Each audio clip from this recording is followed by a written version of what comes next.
தனக்கு உவமை இல்லாதான் தாழ் சேர்ந்தார்க்கு அல்லால் மனக்கவலை மாற்றல் அரிது. வணக்கம், இது உங்கள் கவிதோஸ் வலையொலி. உண்மையான சரணாகதினா என்ன? உண்மையான சரணாகதின்றது அடிவாங்க தயாராயிட்டோன்னு அர்த்தம். புரியலையா? இந்த காணொலியை முழுமையாக கேட்டிங்கன்னா உங்களுக்கே புரியும். பண்ணுறதெல்லாம் பண்ணிட்டு இனி நீ பார்த்துக்கோன்னு அவன் பாதத்தில் போய் சரணடைகிறதோ, இல்லை போதுண்டா இந்த வாழ்க்கையே, இனி இதுக்கு மேலே என்னால் ஒரு அடி கூட எடுத்து வைக்க முடியாது, இனி நீ தான் பார்த்துக்கணும்னு அவன் பாதத்தில் சரணடைகிறது மட்டும் சரணாகதி இல்லை. பகவத்கீதையில் கிருஷ்ணரே இதை நமக்கு சொல்லியிருக்காரு. ஆனால் இதை நம்ம சரியாக புரிஞ்சுக்கிட்டோமான்னு கேட்டால் நிச்சயம் இல்லைன்னு தான் சொல்லணும். என்ன பண்ணுறது? லீலையை புரிகிறவரோட லீலையை புரிஞ்சுக்கிறது அவ்வளோ சுலபம் இல்லை. ஆனால் அதே நேரத்தில் கஷ்டமும் இல்லை. நாம் நம்மளை உணர ஆரம்பிச்சிட்டாவே அவரோட லீலை தன்னால் புரிய ஆரம்பிச்சிட்டோம். சரி, கிருஷ்ணர் பகவத்கீதையில் என்ன சொல்லியிருக்காருன்னு தெரியாதவங்களுக்கு சுருக்கமாக சொல்கிறேன். தெரிஞ்சவங்க இது சரியான்னு பாருங்க. முதலாவது, அகம்பாவம் மற்றும் கட்டுப்பாட்டையும் விடு. இரண்டாவது, நீ செய்கிற செயலை தர்ம வழியில் செய். என்ன ஆனாலும் சரி, தர்ம வழியில் மட்டுமே நட. அதே நேரம் நீ செய்கிற செயலுக்கான பலனை எதிர்பார்க்காத. மூன்றாவது, ஏன் எனக்கு இப்படியெல்லாம் நடக்குதுன்னு தெரியாமல் நீ குழம்பி இருக்கிற அந்த நேரத்துலேயும் நான் தான் உன்னை முழுமையாக வழி நடத்துகிறேன்னு என்னை நம்பு. அதை விட்டு ஏன்னு உனக்குள்ளே கேள்வி கேட்காத. நான்காவது, ஒவ்வொருத்தரோட வாழ்க்கையும் அவங்க வாழ்க்கை பாதையும் வேற வேறையாக இருக்கலாம். ஆனால் எல்லாரும் புரிஞ்சுக்க வேண்டியது என்னென்னா, வாழ்க்கை வேறையாக இருக்கலாம், பாதை வேறையாக இருக்கலாம், ஆனால் வழி எப்போவுமே தர்ம வழியாக இருக்கணும். அப்படிப்பட்ட தர்ம வழியில் உன்னோட பயணம் எவ்வளோ கடினமாக இருந்தாலும் சரி, அப்பவும் அந்த வழியை மட்டுமே தேர்ந்தெடுக்கணும்னு கிருஷ்ணர் சொல்கிறாரு. சரி, இப்போ சொல்லுங்க, இதில் எங்கே அவர் பாதத்தில் சரணடைய சொல்கிறாரு? பகவத்கீதை இன்னமும் ஒன்று சொல்லுது, பாப்பநாசம் பாப்ப புத்தி. பாப்பநாசம் அது வேற ஒன்றும் இல்லை, இது வரைக்கும் நம்ம பண்ண எல்லா விதமான பாவங்களும். பாப்ப புத்தி நமக்கு கிடைச்ச ஞானம், அதாவது இனி அந்த பாவத்தை செய்யவே கூடாதுன்ற புரிதல். சரி, அப்போ உண்மையான சரணாகதினா என்னன்னு தானே கேட்குறீங்க? அதையே நான் சொல்லிட்டு அதை கிருஷ்ணர்கிட்டே கேட்போம். ஆனால் நமக்கு முன்னாடியே அதை அர்ஜுனர் கேட்டிருக்காரு. அர்ஜுனர் கேட்குறாரு, கிருஷ்ணா, உண்மையான சரணாகதி என்றால் உன் பாதத்தை சரணடைவது தானே? அதுக்கு கிருஷ்ணர் சொல்கிறாரு, இல்லை அர்ஜுனா, உண்மையான சரணாகதி என்றால் என்னை தோற்கடிப்பது. புரியல கிருஷ்ணா, உன்னை தோற்கடிப்பது எப்படி சரணாகதி ஆகும்? அது மட்டும் இல்லை, உன்னை எப்படி தோற்கடிக்க முடியும்? ஒருவேளை நாங்கள் தெய்வ பிறவியாக இருந்தாவது உன்கிட்ட போர் புரியலாம். மனித பிறவியாக பிறந்து நீயே கதைன்னு இருக்கிற நாங்கள் எப்படி உன்னை தோற்கடிக்க முடியும் கிருஷ்ணா அப்படின்னு அர்ஜுனர் கேட்குறாரு. அதுக்கு கிருஷ்ணர் புன்னகச்சிட்டே, அர்ஜுனா, என் கூட பலம் கொண்டு உன்னை மோத சொல்லலை, உன் மனம் கொண்டு என்னோட மோத சொல்கிறேன். சரணாகதின்றது என் பாதத்தில் சரணடைகிறது மட்டும் இல்லை, உன்னில் உன்னை சரணடைவதே உண்மையான சரணாகதி. நீ தெரிஞ்சோ தெரியாமலோ பல தவறுகளையும் பாவங்களையும் செஞ்சிருப்ப. அதை நீ உண்மையாக உணரும் தருணம் தான் உண்மையான சரணாகதி. உன் பார்வையால், உன் வார்த்தையால், உன் செயலால், ஏன் உன் மனதாலையுமே நீ எவ்வளோ பேரை காயப்படுத்தியிருப்ப.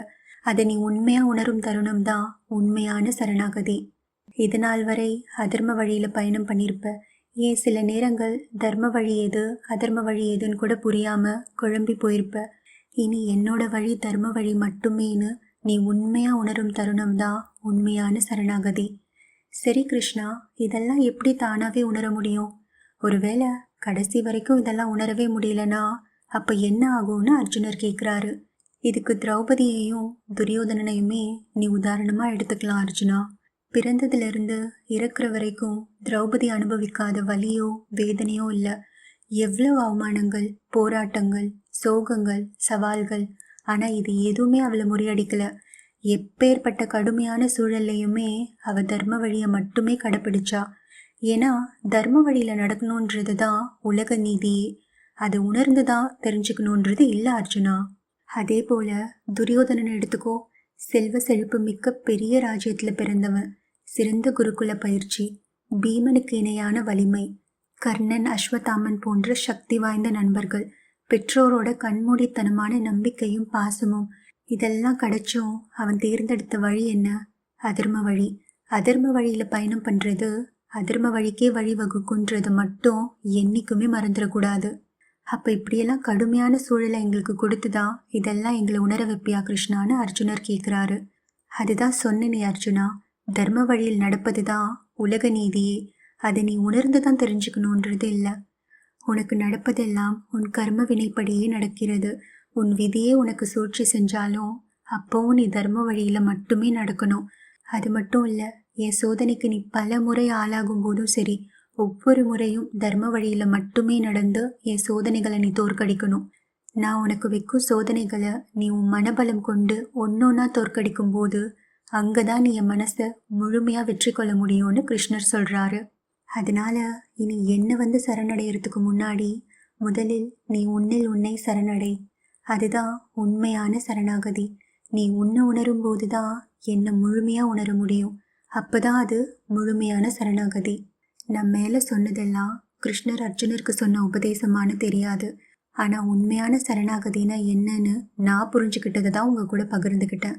அது மட்டும் இல்ல, நம்மள உண்மையா உணர்ந்து சரணடைஞ்சிட்டோம்னா 2 விஷயம் நமக்கு தன்னால புரிய ஆரம்பிச்சிடும்.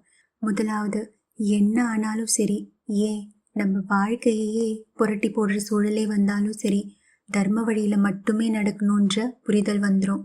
நான் மேல சொன்ன மாதிரி பாப்ப புத்தி நமக்கு கிடைச்ச அந்த ஞானம், அந்த ஞானத்தை நம்ம முழுமையா உணர்ந்துட்டோம்னா அது கடைசி வரைக்கும் மாறவே மாறாது.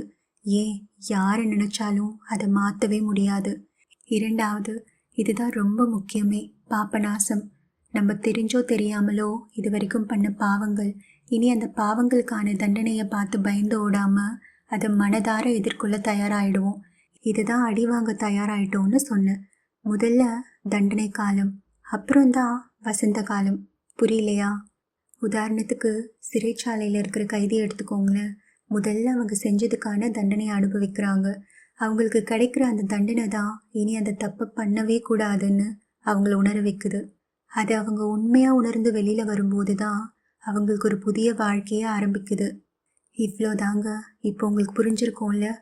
1 வருடம் ஆனாலும் சரி, பல வருடங்கள் ஆனாலும் சரி, ஏன் காலம் முழுக்க தண்டனை அனுபவிக்க வேண்டிய நிலையே வந்தாலும் சரி, அப்பவும் தர்ம வழியை மட்டுமே பின்பற்றணும். எனக்கு அடிக்கும்போது வலிக்குதுன்னு ஓடிட்டோம்னா அப்போ அது எப்படி உண்மையான சரணாகதியாக இருக்க முடியும்? அது மட்டும் இல்லை, நம்ம எங்கே ஓடி ஒளிஞ்சாலும் சரி, அடி கிடைக்கிறதுன்றது உறுதி. அப்போ எதுக்கு ஓடிட்டு? நீ எவ்வளோ வேணாலும் அடி, நானும் பார்க்குறேன் நீ எவ்வளோ தான் அடிக்கிறேன்னு. ஆனால் நீ எவ்வளோ அடித்தாலும் சரி, இனி தர்ம வழியில் நடக்கிறத நான் பின்வாங்க போகிறதே இல்லை. இப்படி ஒரு வீழ்த்தவே முடியாத மனநிலைக்கு வந்துட்டீங்கன்னா அப்போ இதுதான் உண்மையான சரணாகதி. அப்போ இதெல்லாம் நீங்கள் எதிர்கொள்ள அவங்களே உங்களுக்கு பக்க துணையாக இருப்பாங்க. சரியாக உங்களை வழி நடத்துவாங்க. ஏன் உங்களை பாதுகாத்தும் நிற்பாங்க. ஏன்னா நம்மை சரணடையும் போது தான் அவங்கிட்ட நம்ம முழுமையாக சரணடைய முடியும். அதுதான் உண்மையான சரணாகதி. இன்னும் எளிமையாக சொல்லணும்னா, முதல்ல அடிப்பாங்க, அப்புறம்தான் அணைப்பாங்க. அதுக்கு தயாராக இருக்கணும். அடுத்த காணொளியில் உள்ளமே பீடம், உணர்வே சிவலிங்கம், தெல்லிய ரட்சிக்கும் மாறு என்னன்னு பார்க்கலாம். அதுவரை காத்திருப்போம். நன்றி, வணக்கம்.